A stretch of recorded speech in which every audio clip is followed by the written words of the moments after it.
இப்போ இந்தியால இருக்கிற மக்களோட மைண்ட்ல பாத்தீங்கன்னா ஒரே ஒரு கேள்விதான் ஓடிக்கிட்டு இருக்கு. அது என்ன அப்படின்னு பார்த்தோம்னா, டெல்லியில அடுத்த சிஎம் யாரு அப்படின்ற கேள்விதான் எல்லாத்தோட மைண்ட்லயுமே ஓடிக்கிட்டு இருக்கு. ஸோ இந்த எலெக்ஷன்ல யாரு ஜெயிச்சாங்க, யாரு சிஎம்மா வரப்போறாங்க, இப்போ டெல்லியில நடந்த எலெக்ஷன்ல எந்த கட்சி ஜெயிச்சது, இப்போ யார் சிஎம்மா வரப்போறாங்க, சிஎம்மா வந்ததும் ஃபர்ஸ்ட் என்ன ரூல் போட்டிருக்காங்க, அடுத்ததா இந்த மும்மொழி கொள்கையை பத்தி இப்ப எல்லாம் கேள்விப்பட்டிருப்பீங்க. நம்ம ஊர் அரசியல் தலைவர்கள்லாம் பார்த்தோம்னா இதை எதிர்த்து போராடிக்கிட்டு இருக்காங்க. இப்போ இந்த மும்மொழி கொள்கையினால நம்மளுக்கு ஏதாவது பாதிப்பு இருக்கா, இல்ல இந்த மும்மொழி கொள்கை நம்மளுக்கு நன்மை தான் தருதா அப்படின்றத பத்தி ஃபுல் டீடைலா பார்க்கலாம். அதுக்கு முன்னாடி நான் தான் உங்களுக்கு ஹரிஷ். நீங்க பார்த்துட்டு இருக்கிறது EDN ஃபேக்ட்ஸ் இன்ஃபோ சேனல். அப்படியே நம்ம சேனல் சப்ஸ்கிரைப் பண்ணி நம்மளை சப்போர்ட் பண்ணிருங்க. வாங்க வீடியோக்குள்ள போலாம். ஸோ இப்பதான் பாத்தீங்கன்னா ரீசெண்டா டெல்லியில எலெக்ஷன் எல்லாம் நடந்து முடிஞ்சிச்சு. ஸோ டெல்லியில இப்போ ஆட்சியில யார், அதாவது லாஸ்டா ஆட்சியில யார் இருந்தாங்க அப்படின்னு பார்த்தோம்னா ஆம் ஆத்மி பார்ட்டி தான் ஆட்சியில இருந்தாங்க. ஸோ இதுல பாத்தீங்கன்னா அரவிந்த் கெஜ்ரிவால் அவர்கள் தான் பாத்தீங்கன்னா சிஎம்மா பதவி வகிச்சிட்டு இருந்தாரு. ஸோ இந்த எலெக்ஷன்ல பாத்தீங்கன்னா பிஜேபி பாத்தீங்கன்னா அபாரமான வெற்றியை பெற்றிருக்காங்க. ஸோ கிட்டத்தட்ட 70 தொகுதியில எலெக்ஷன் நடந்திருக்கு. 70 தொகுதியில பாத்தீங்கன்னா 48 தொகுதியில பிஜேபி ஜெயிச்சிருக்கு. ஸோ இப்போ பிஜேபி ஜெயிச்சிருச்சு. பிஜேபி எத்தனை வருஷம் கழிச்சு டெல்லியில ஆட்சி வகிக்குது அப்படின்னு பார்த்தோம்னா, இது வரைக்கும் 27 வருஷமா பிஜேபி வந்து டெல்லியில ஜெயிச்சதே இல்லை. ஸோ இந்த வருஷம் தான் பாத்தீங்கன்னா 27 வருஷம் கழிச்சு பிஜேபி பாத்தீங்கன்னா டெல்லியில அபாரமா வெற்றி பெற்றிருக்காங்க. ஸோ இதுவே பாத்தீங்கன்னா பிஜேபிக்கு ஒரு பெரிய வெற்றி மாதிரி தான். ஸோ இந்த வெற்றிக்கு அப்புறம் யாரை சிஎம் ஆக்குறது அப்படின்ற கேள்வி பயங்கரமா ஓடிக்கிட்டு இருக்கு. கட்சி தொண்டர்களா இருக்கட்டும், இல்ல நம்ம ஊரா இருக்கட்டும், எல்லா ஊர்லயும் பாத்தீங்கன்னா இப்ப டெல்லியில அடுத்து யாரப்பா சிஎம்மா வர போறாங்க அப்படின்ற கேள்வி எல்லாத்தோட மைண்ட்லயும் ஓடிக்கிட்டு இருக்கு. ஸோ நிறைய பேர் யாரெல்லாம் சிஎம்மா வருவாங்க அப்படின்னு கெஸ் பண்ணி வச்சிருந்தாங்கன்னு பார்த்தோம்னா, அந்த அரவிந்த் கெஜ்ரிவால்னு ஒருத்தர் சொன்ன பாத்தீங்களா, இதுக்கு முன்னாடி சிஎம்மா இருந்தவர். ஸோ அவரோட பிளேஸ்லயே ஒருத்தர் நின்று, அவரோட சொந்த தொகுதியிலேயே ஒருத்தர் நின்று ஜெயிச்சிருக்காரு அவரை எதிர்த்து. அது யார் அப்படின்னு பார்த்தோம்னா பிஜேபி கட்சியை சேர்ந்த பர்வேஸ் வர்மா அவர்கள் தான். ஸோ எல்லாருமே என்ன நினைச்சுக்கிட்டு இருக்காங்கன்னா, பர்வேஸ் வர்மாவை தான் அடுத்த சிஎம்மா ஆக்க போறாங்க அப்படின்ற பத்தி எல்லாருமே யோசிச்சுக்கிட்டு இருக்காங்க. ஸோ அதைத்தான் பார்த்தீங்கன்னா பிஜேபி இருக்கிற தொண்டர்களா இருக்கட்டும், டெல்லியில இருக்கிற மக்களா இருக்கட்டும், ஸோ நம்மளா இருக்கட்டும், ஸோ தமிழ்நாட்டில் இருக்கிற மக்கள் வரைக்குமே டெல்லியில யார் சிஎம் வர போறாங்க அப்படின்னு பத்தி பார்த்துட்டு தான் இருக்காங்க. அது ஏன் அப்படின்னு பார்த்தோம்னா, நம்ம தமிழ்நாட்டுல இருந்து ஏகப்பட்ட பேர் டெல்லியில இருக்காங்க. ஸோ டெல்லியில இருக்கிறவங்க நிறைய பேர் இப்ப தமிழ்நாட்டுல இருக்காங்க. ஸோ நிறைய பேர் பாத்தீங்கன்னா தமிழ்நாட்டுல எனக்கு தெரிஞ்சே நிறைய பேர் டெல்லியில போய் வாழ்வாதாரத்தை தேடி போய் அங்க போய் நல்லா செட்டில் ஆகி நல்லா இருக்காங்க. ஸோ இந்தியாவில் இருக்கிற மக்கள்லாம் பார்த்தோம்னா இப்ப கேரளால கர்நாடகால என்ன நடக்குது அப்படிங்கிறத பத்தி அதிகமாக யோசிக்கிறத விட டெல்லியில என்ன நடக்குது அப்படிங்கறத தெரிஞ்சுக்கிறதுல ஆர்வமா தான் இருப்பாங்க.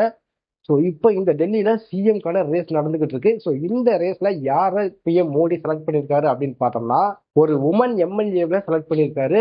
ஆனா என்னப்பா சொல்றீங்க, உமன் எம்எல்ஏவா அப்படின்ற மாதிரி எல்லாத்தோட மைண்ட்லயும் கேள்வி ஓடிக்கிட்டு இருக்கு. ஆமாங்க, உண்மையாலுமே ஒரு உமன் எம்எல்ஏ தான் பாத்தீங்கன்னா டெல்லியோட சிஎம்மா இனிமேல் இருக்க போறாங்க. அவங்களோட பேர் என்ன அப்படின்னு பார்த்தோம்னா ரேகா குப்தா தான். ஸோ இவங்க 30,000 வாக்கு வித்தியாசத்துல ஜெயிச்சிருக்காங்க இந்த எலெக்ஷன்ல. ஸோ இதுக்கு முன்னாடி 2015 எலெக்ஷன்ல நின்றுருக்காங்க. ஸோ அப்ப பாத்தீங்கன்னா அவங்க தோத்து போயிட்டாங்க. ஸோ இப்ப பாத்தீங்கன்னா மறுபடியும் எலெக்ஷன் நின்று ஜெயிச்சிருக்காங்க. ஸோ இதுக்கு முன்னாடி பாத்தீங்கன்னா ரேகா குப்தா அவர்கள் பாத்தீங்கன்னா டெல்லியில 2 முறை கவுன்சிலரா பதவி வகிச்சிருக்காங்க. ஸோ இப்ப பாத்தீங்கன்னா சிஎம் ஆகிட்டாங்க. ஸோ இந்த நியூஸை கேட்கும்போது நிறைய பேருக்கு ஷாக்கிங்கா இருக்கு. என்னன்னா உமன் எம்எல்ஏவா அப்படின்ற மாதிரி நிறைய பேரோட கேள்வியா இருக்கு. ஸோ ஏன்னா நான் முன்னாடியே சொன்ன மாதிரி வர்மா அவர்கள் சிஎம் ஆகிறதுக்கு வாய்ப்பு இருக்கு அப்படின்னு சொல்லியிருந்தேன்.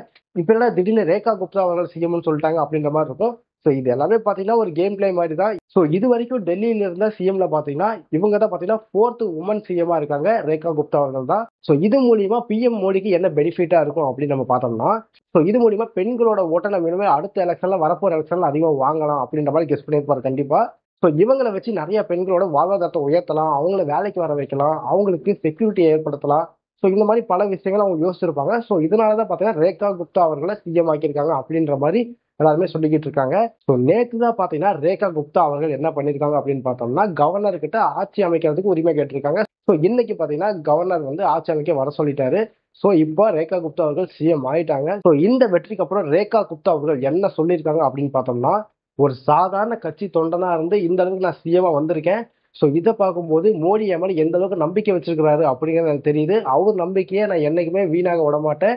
என்ன சிஎம் ஆகினா கட்சி தலைமையா இருக்கட்டும், இல்ல எனக்கு ஓட்டு போட்டு ஜெயிக்க வச்ச மக்களா இருக்கட்டும், எல்லாத்துக்குமே என்னோட நன்றியை தெரிவிச்சுக்கிறேன். ஸோ நான் ஜெயிச்சு சிஎம் ஆனது பார்த்தோம்னா எல்லா பெண்களுக்குமே ஒரு பெருமையான தருணமா இருக்க போகுது. பெண்களுக்கான சேஃப்டியா இருக்கட்டும், செக்யூரிட்டியா இருக்கட்டும், அன்எம்ப்ளாய்மெண்டா இருக்கட்டும், எல்லாத்துலயுமே நான் பெண்களுக்காக கூட நின்று அவங்களோட வாழ்க்கை தரத்தை மாற்ற போறேன் அப்படின்ற மாதிரி சொல்லியிருக்காங்க. அது மட்டும் இல்லாம தேர்தலில் நிற்கும்போது சொல்லியிருப்பாங்க, இந்த வாக்குறுதியெல்லாம் நாங்க நிறைவேற்றுறோம் அப்படின்ற மாதிரி சொல்லியிருப்பாங்க. ஸோ இந்த வாக்குறுதியை நாங்க எல்லாமே ஒண்ணு விடாம நிறைவேற்ற போறோம் அப்படின்ற மாதிரி சொல்லியிருக்காங்க. அதுக்கு அடுத்ததா இனிமேல் வரக்கூடிய நாட்கள் எல்லாமே பாத்தீங்கன்னா கோல்டன் டேஸா இருக்க போகுது அப்படின்ற மாதிரி ரேகா குப்தா அவர்கள் சொல்லியிருக்காங்க.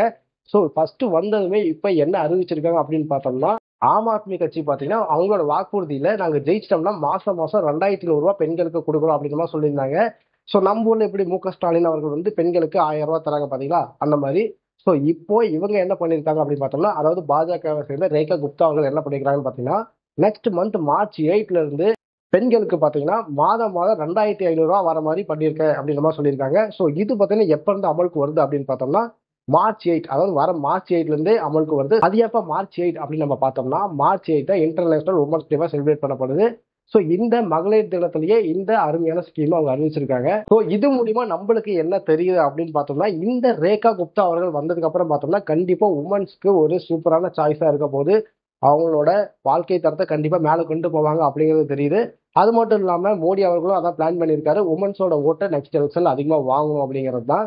சோ அதுக்கேற்ற மாதிரி பாத்தீங்கன்னா இந்த டைம்ல டெல்லியில நிறையவே பெண்களுக்கு சாதகமான ரூல்ஸ் வர்றதுக்கான வாய்ப்பு நிறையவே இருக்கு. சரிப்பா, டெல்லியில இப்ப யார் சிஎம் இருக்காங்கன்னு சொல்லிட்டேன். அவங்க வந்தோடனே என்ன ஸ்கீமை கொண்டு வந்திருக்காங்க அப்படின்னு சொல்லிட்டேன். அதான் முன்னாடி இதை சொல்லியிருந்தியே, மும்மொழி கொள்கையை பத்தி ஏதோ சொல்றேன்னு சொல்லியிருந்தியே, அது என்னப்பா அப்படின்னு நீங்க கேட்டீங்கன்னா, அவங்க இப்ப பாத்தீங்கன்னா தமிழ்நாட்டுல மும்மொழி கொள்கையை பத்தி பயங்கரமான பிரச்சனை போய்கிட்டு இருக்கு. பட் என்னன்னா நம்ம எல்லாத்துக்குமே என்ன தெரியுதுன்னா, மும்மொழி கொள்கை வந்துச்சுன்னா நம்ம எல்லாம் தமிழ் அழிஞ்சிரும்.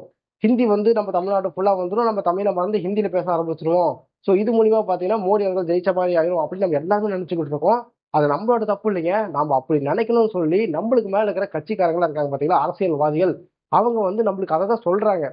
இந்த மாதிரி மும்மொழி கொள்கை வந்துருச்சுன்னா நம்ம இதுல தமிழ் அழிஞ்சு போயிரும், ஹிந்தி வந்துரும் அப்படின்னு சொல்லி நம்மளைய பதட்டப்படுத்த வச்சு பயப்படுத்தி இந்த மும்மொழி கொள்கையே வேண்டாம் அப்படின்னு நினைக்கிற அளவுக்கு பண்ணி வச்சிருக்காங்க. ஆனா இந்த மும்மொழி கொள்கையில என்ன சொல்றாங்க அப்படிங்கறத ஃபர்ஸ்ட் நம்மளால தெரிஞ்சுக்கணும். அதுக்கப்புறம் தான் வந்து இது நம்மளுக்கு கரெக்டா வருமா வராதா அப்படிங்கறதையும் நம்மளால கரெக்டா டிசைட் பண்ண முடியும். ஸோ இந்த மும்மொழி கொள்கையில என்ன சொல்றாங்க அப்படின்னு பாக்குறதுக்கு முன்னாடி தமிழ்நாட்டுல பாத்தீங்கன்னா ஒரு 52 லட்சம் பேர் பாத்தீங்கன்னா கவர்மெண்ட் ஸ்கூல்ல படிக்கிறாங்க. 52 லட்சம் மாணவர்கள் கவர்மெண்ட் ஸ்கூல்ல படிக்கிறாங்க. 56 லட்சம் ஸ்டூடெண்ட்ஸ் பாத்தீங்கன்னா பிரைவேட் ஸ்கூல்ல படிக்கிறாங்க. ஸோ நம்ம தமிழ்நாட்டுல இருக்கிற முக்காவாசி பிரைவேட் ஸ்கூல்ல யார் நடத்துறாங்கன்னு உங்களுக்கே தெரியும். எல்லாமே இந்த டிஎம்கே கட்சியை சேர்ந்தவங்க இல்லைன்னா அரசியல்வாதிகளா தான் இருக்காங்க. ஸோ அவங்க நடத்துற பிரைவேட் ஸ்கூல்ல பார்த்தோம்னா அந்த ஸ்கூல்ல 3 மொழி கற்பிக்கிறாங்க. அது எந்த லாங்குவேஜா வேணா இருக்கலாம். தமிழா இருக்கலாம், இங்கிலீஷா இருக்கலாம். அதை தாண்டி ஏதோ எக்ஸ்ட்ராவோ லாங்குவேஜை சொல்லி கொடுத்துட்டு தான் இருக்காங்க. ஏன் நம்ம தமிழ்நாட்டோட கல்வித்துறை அமைச்சரோட பையனே பார்த்தீங்கன்னா பிரெஞ்சு படிச்சுட்டு இருக்கிறாரு அப்படிங்கிற நியூஸ்லாம் நம்மளுக்கு தெரியும். ஸோ இந்த மாதிரி அரசியல்வாதிகளோட பையெல்லாம் பிரைவேட் ஸ்கூல்ல மும்மொழி படிச்சுக்கிட்டு இருக்காங்க. ஆனா ஏழை எளிய மக்களான நம்மள மாதிரி மக்கள்லாம் பார்த்தோம்னா கவர்மெண்ட் ஸ்கூல்ல படிச்சுக்கிட்டு இருக்கோம். ஸோ இந்த கவர்மெண்ட் ஸ்கூல்ல மும்மொழியை கொண்டு வரக்கூடாதுன்னு நினைக்கிறாங்க. அதுதான் ஏனே புரிய மாட்டேங்குது. ஸோ கவர்மெண்ட் ஸ்கூல்ல இன்னமும் பார்த்தோம்னா தமிழ், இங்கிலீஷ் தான் படிச்சுக்கிட்டு இருக்கோம். பட் நாம ஏன் மும்மொழி படிக்க கூடாது அப்படின்ற கேள்வி இதனால வருது. ஏன்னா அவங்க பசங்க எல்லாம் மும்மொழி படிக்கிறாங்க.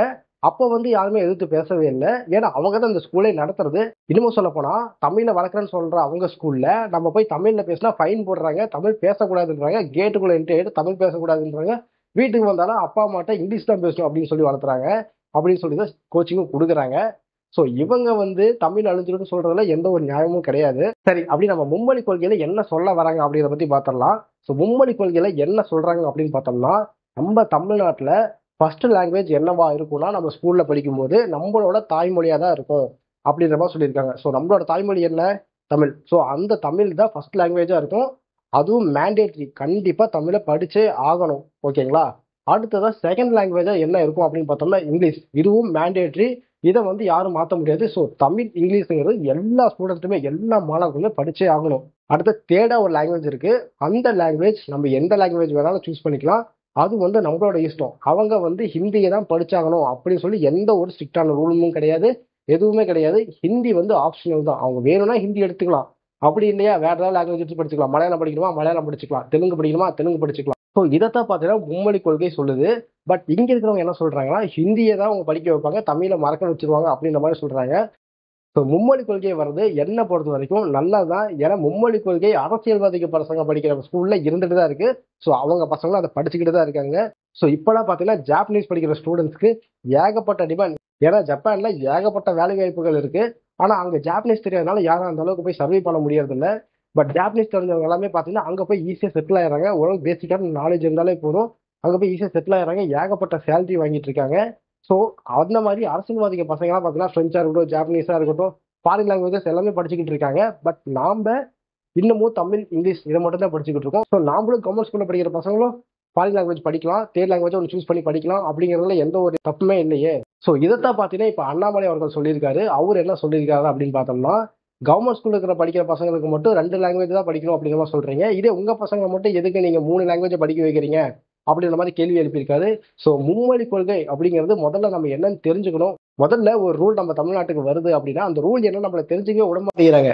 அதுக்கு முன்னாடி இதுதான் அந்த ரூல் அப்படின்னு சொல்லி நம்மள டைவர்ட் பண்ணி அதை எதிர்க்க வச்சிடறாங்க. ஸோ அவங்க என்ன சொல்ல வராங்க அப்படின்னு நம்ம தெளிவாக கேட்டதுக்கு அப்புறம் தான் இந்த மும்மொழி கொள்கையால நம்மளோட ஸ்டூடெண்ட்ஸோட வாழ்வாதாரம் மேலதான் போக போகுது. இதனால குறைய போறதில்ல, தமிழை யாரும் மறக்க போறதில்ல. ஏன்னா தமிழ்ங்கிறது மேண்டேட்ரி. அரசியல்வாதி நடத்துற ஸ்கூல்ல தமிழ் பேசினா ஃபைனு. பட் இவங்க சொன்ன ரூல்ஸ்ல தமிழுங்கிறது ஃபர்ஸ்ட் லாங்குவேஜ், தமிழுங்கிறது மேண்டேட்ரியான ஒரு லாங்குவேஜ் தான். அப்படிதான் இவங்க சொல்லியிருக்காங்க. ஸோ இதை பார்க்கும்போது உங்களுக்கு என்ன தோணுது? ஸோ இந்த மும்மொழி கொள்கை உங்களுக்கு வேணும்னு தோணுதா? அப்படி இந்த மும்மொழி கொள்கை வேணும் அப்படின்னு தோணுச்சுன்னா கண்டிப்பா கமெண்ட் பாக்ஸ்ல கமெண்ட் பண்ணுங்க. இல்ல வேண்டாம் அப்படின்னு நினைச்சுன்னா எதனால வேண்டாம்னு நினைக்கிறீங்கன்னு கமெண்ட் பாக்ஸ்ல கமெண்ட் பண்ணுங்க. தேங்க்யூ.